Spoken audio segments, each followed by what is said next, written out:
When it comes to fleece fabric, there are a ton of options.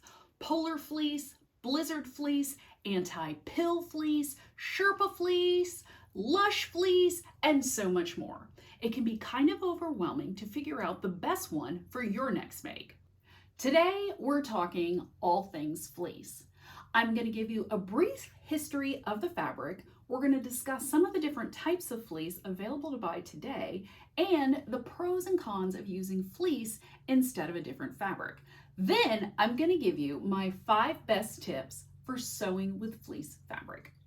Because sewing fleece isn't hard once you know a few tricks. So say goodbye to that voice in your head that doesn't want to try new things and say hello to fleece, your new favorite warm and snuggly, easy to sew fabric. Hi, I'm Tony, and this is So Lounge. I'm so glad we're hanging out together today. Recently, I was talking to my friend Jen about sewing fleece and the topics in this video, and she said that even the most novice sewer can learn to sew fleece effectively. And she's 100% right. And we're going to get into the why behind that in a few minutes. But first, a very brief history. Polar fleece made its debut on the fabric scene in 1979. It was created by Madden Mills in Massachusetts as an alternative to wool fabric. Now, prior to this point, if you were doing any kind of an outdoor athletic activity, whatever you were wearing was going to be made out of wool. And if you've ever worn an itchy wool sweater, you know that there has to be a better way to stay warm. Patagonia entered into a partnership with Madden Mills to make clothing out of this polar fleece, and that was kind of the first commercial use for it. They designed and developed the first half-zip pullover out of fleece that we all know and love today. Polar fleece is made from polyester. The yarns are knitted together, and there is a pile on each side of the fabric. If you don't know, pile is what makes the fabric fuzzy on each side and gives it its warm and snuggly properties. Fast forward to today, and there are a ton of different fleece fabrics to choose from. I made a quick trip up to Joanns to look at their merchandise and share what they have in stock with you. Here we have Blizzard fleece from Joanns. This is the right side, so you can see how that's not printed terribly clear. If you flip it to the wrong side, it actually looks much worse. But this is a basic fleece that they have at Joanns. It is their thinnest fleece and the cheapest fleece because it's not made fabulously. So you can see that there is some pile on the right side. There's almost no pile on the wrong side. It means it's fuzzier on the right side than it is on the wrong side.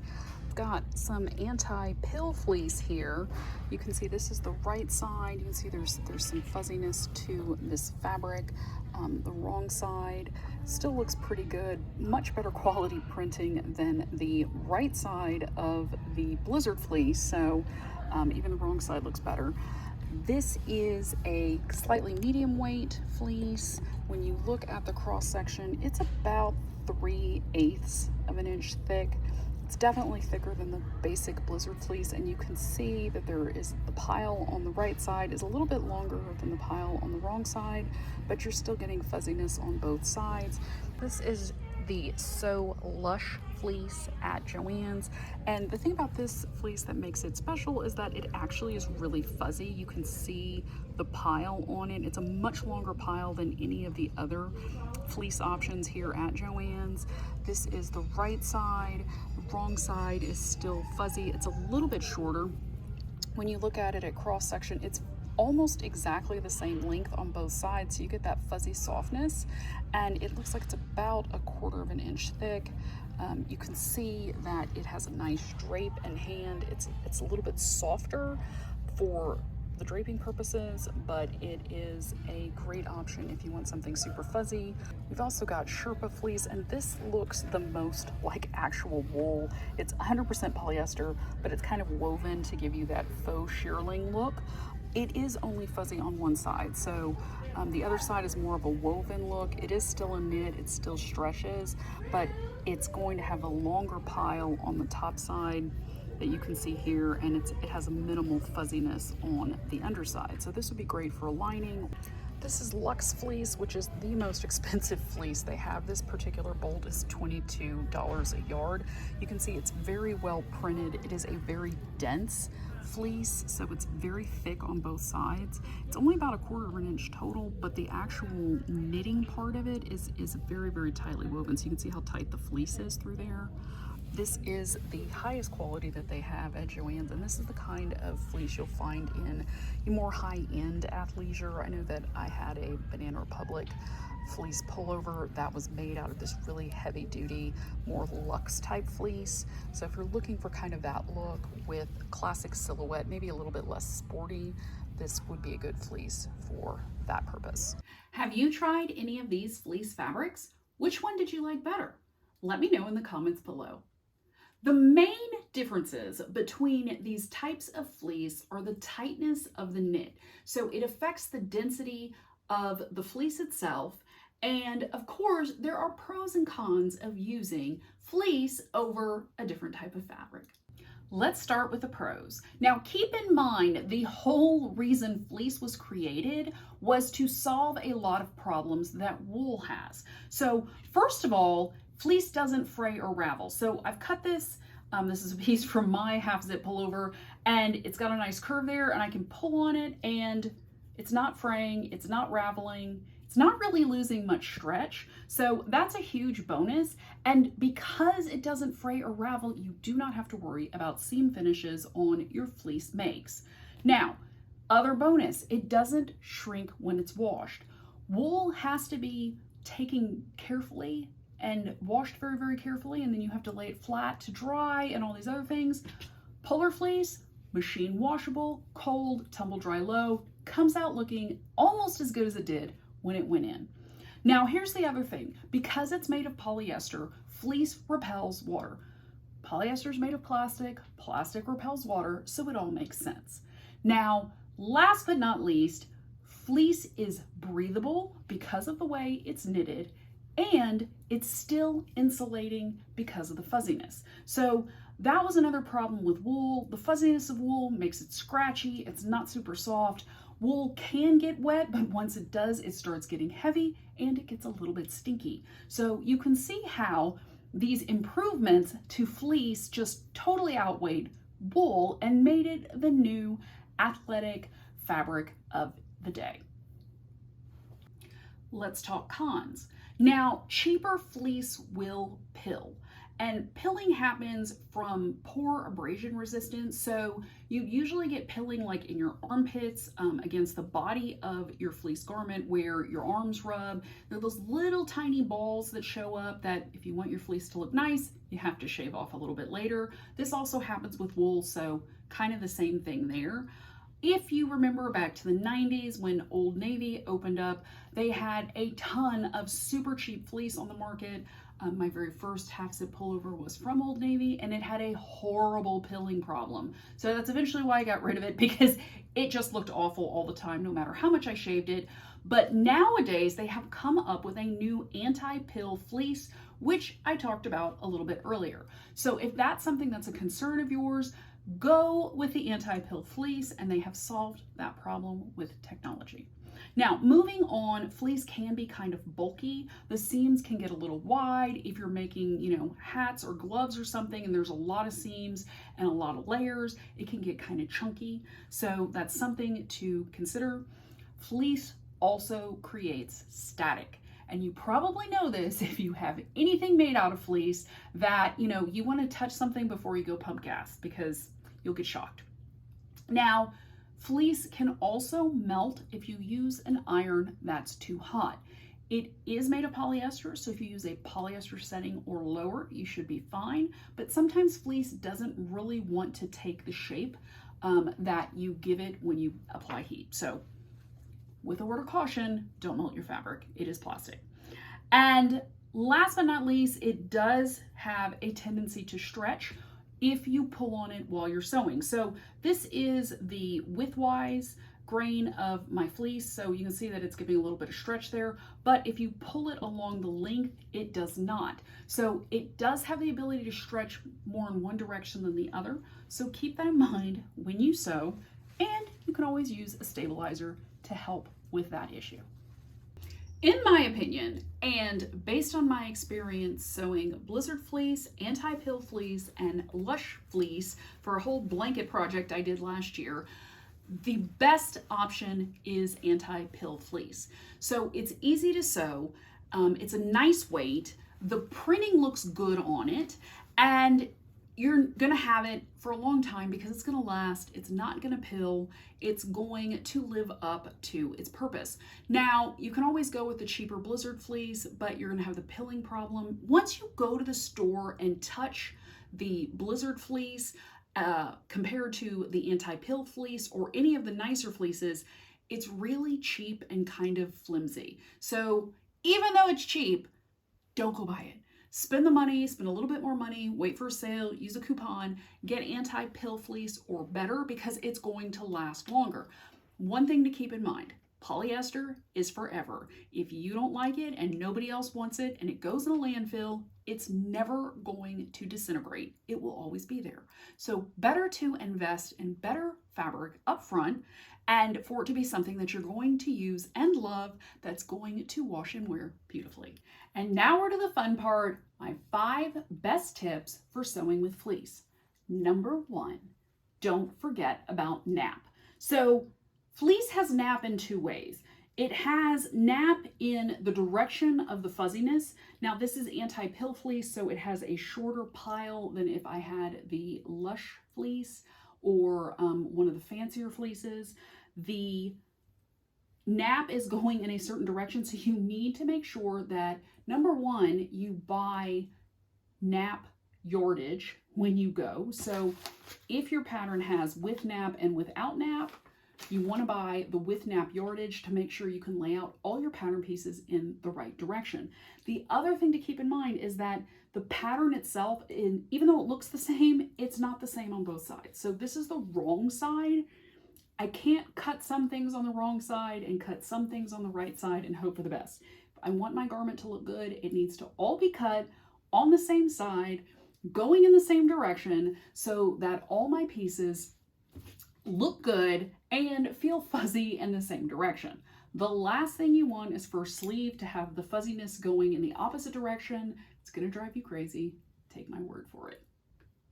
Use clean, sharp cutting tools.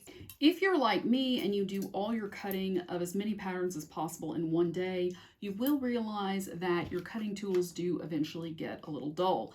Now, my rotary cutter was not doing great prior to starting all this cutting for all these projects, but it's really kind of on its last legs. Now, fleece is thick and you want to be able to cut both layers at the same time. You can see this has not been great because my blade is dull. So I either need to get a new blade or sharpen it, or I can go back in and cut with my dressmaker shears, which are super sharp because I sharpen them regularly. So you want to make sure your cutting tools are nice and sharp. It will help you in the long run. It'll keep your edges nice and clean and save you some time from having to cut both layers separately because your rotary cutter didn't work. Once you've got your fabric all cut out, the next thing you need to do in tip number 3 is change your needle. Now, some people say that it's okay to sew fleece with a universal needle, and maybe it is, but I think the best way to sew fleece is using a ballpoint needle, which means you need to change your needle to either a jersey ballpoint knit needle or a special stretch microtex needle, which will make your life so much easier. Even though fleece isn't technically like a knit fabric that stretches both directions, it is a knit fabric, and it's going to sew better if you use the right needle. So a ballpoint needle is going to slide between the little wales of the knit and not stab them and break them like a standard universal needle will. Tip number 4 also relates to using your sewing machine. Now, If you're going to be using a straight stitch, which let's face it, you're sewing clothing, it's going to look nicer if you use a straight stitch than if you use a zigzag stitch. You want to increase your stitch length. As we have discussed at length, fleece fabric has a pile. It is generally a thicker fabric, and you want to be able to move, and because it's a knit, you need to have some stretch in your seam allowance. So having a longer stitch length will achieve this. You generally want 8 to 10 stitches per inch. And for me, that translates to increasing my stitch length from a 2.5 to a 3.5 on my sewing machine. When I was sewing some very thick pile fleece blankets, I did bump that up to a 4 because that's just what I needed to make the magic happen. Now, you can also use a zigzag stitch. Do you need to increase your stitch length? That is personal preference. A zigzag stitch will stretch, and if you're sewing a blanket or, kids wear or something like that, you probably can just use whatever works or whatever the default setting is for your machine. But personally, I think that a straight stitch looks more professional. If you look at the fleece clothing you own, it's probably all sewn with a straight stitch. And if you check out that length, you will notice that it is a little bit longer. Tip number 5 is about reducing bulk in the seams. Because fleece is bulky, there is pile, your seams can get kind of thick. So there are a couple of options you have to reduce this bulk. First of all, if you have a side seam, so if it's just the side seam down your fleece pullover, the easiest way to reduce the bulk is just by finger pressing open those seams. Now you can grab your iron and hit this seam with a polyester setting heat if you like, but fleece is also pretty compliant in that you can just do it with your fingers, smooth down all of those seams, and that's going to help reduce the bulk. Now, if this is a collar, and it kind of looks like a collar, so I'm going to be attaching this piece to the neckline, then the next best option would be to grade the seam. I went back and attached this extra piece so we could pretend like that's the neckline on that piece, and then this is our 2-piece collar, and we've sewn it all together, and now you have this really big 3-part seam in here. And even if you press that to one side, you're still going to have this one piece of bulk in the middle that's going to be problematic. So in this instance, the next best thing to do is to grade the seam. And basically that means that you're going to start trimming the seam down and working it so that each piece of the seam is a little bit narrower than the one it lies next to, and that will even out the seam to make it lie smoother. So that's the first one. You can see that we cut that out. So now there's less there. I'm going to cut the next one a little tiny bit wider, but still not the exact same width. So it's going to be a little bit wider. And this is just called grading a seam.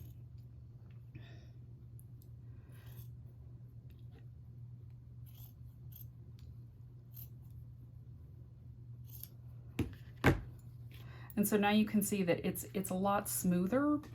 And if you have to go back in and then sew this to make like a collar, it's not going to be as chunky because you have reduced some of the seam on the inside. And I can also go back in and cut that last piece, but that will just kind of help reduce bulk in the seams as well. One last thing to keep in mind is that fleece does have a right side and a wrong side.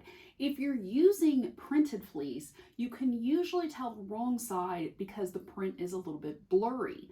Now, what do you do when it's solid colored fleece? Well, that's quite easy. Just like regular knit fabric, when you cut fleece, it's going to curl or roll to the wrong side of the fabric. So that's an easy way to keep track of it if you don't have a print. Do you have any tips on sewing with fleece? Leave them in the comments below. I'd love to hear from you. Thank you so much for coming on this fleecy journey with me. If you've enjoyed this video, you're going to love this one.